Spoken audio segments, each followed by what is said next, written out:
Proponents of a minimum wage argue that it will help uplift low-wage workers and reduce income inequality. Its opponents maintain that it will displace low-wage workers and create more unemployment. I think both the benefits and costs are somewhat overstated, and that we might want to seriously study a modest minimum wage. It is not a straightforward issue. I have changed my view of the minimum wage 3 times over the last 35 years, from no to yes, then to no again, and now yes. Let me explain.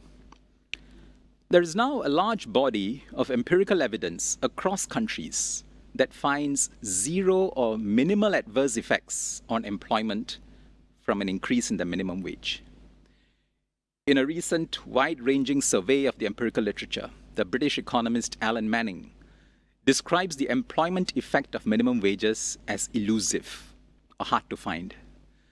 The increase in the wage bill arising from a minimum wage is mostly passed through to higher prices and partly absorbed in profit margins. And this varies across sectors and industries. There's no free lunch.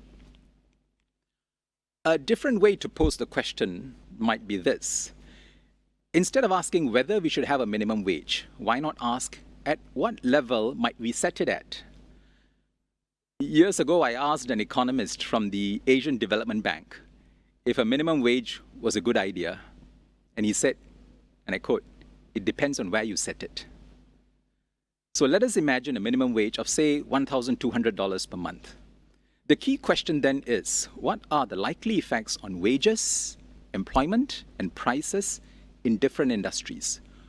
What is the wage distribution of workers earning below the $1,200 level? If most of them are bunched close to $1,200, there is a good chance the positive wage effect of pushing them above could be sizable, while the negative employment effect is trivial. But if most of these workers are well below $1,200, there is a chance that many of them may become unemployed. Then the question is there scope to move them to other jobs? I should add, though, that the benefits of a minimum wage should not be exaggerated. Some well-meaning proponents of the minimum wage in Singapore view it as a means to reduce income inequality. I do not think that a minimum wage at the kinds of levels that are being talked about will make a discernible dent in income inequality. If we do have a minimum wage, we must be clear of its rationale. It is to help lift the wages of those at the bottom of the income distribution. A minimum wage also signifies a societal value that no one should be paid less than this amount for his or her labor. It is not unlike setting minimum standards for workplace safety and humane conditions of work.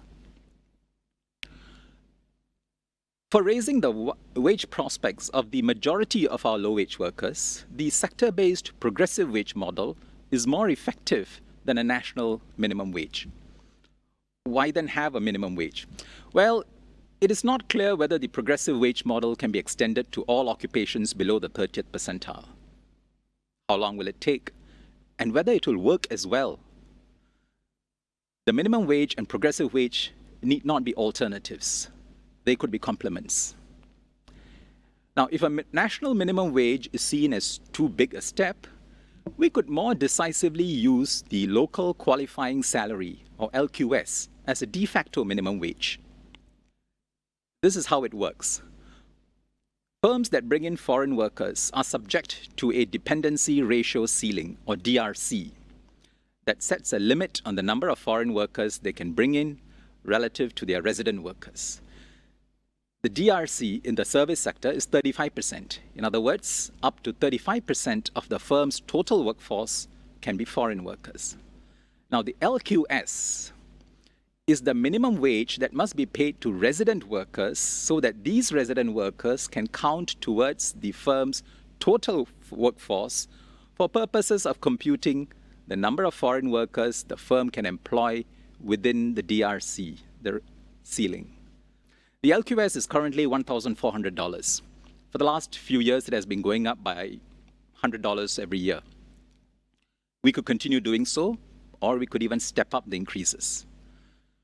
One drawback of using the LQS as a de facto minimum wage is that firms that are not yet hitting their dependency ratio ceiling would not need to pay the marginal resident worker the LQS. But as long as these firms need to hire foreigners at all, they would still have to pay some of their locals the LQS.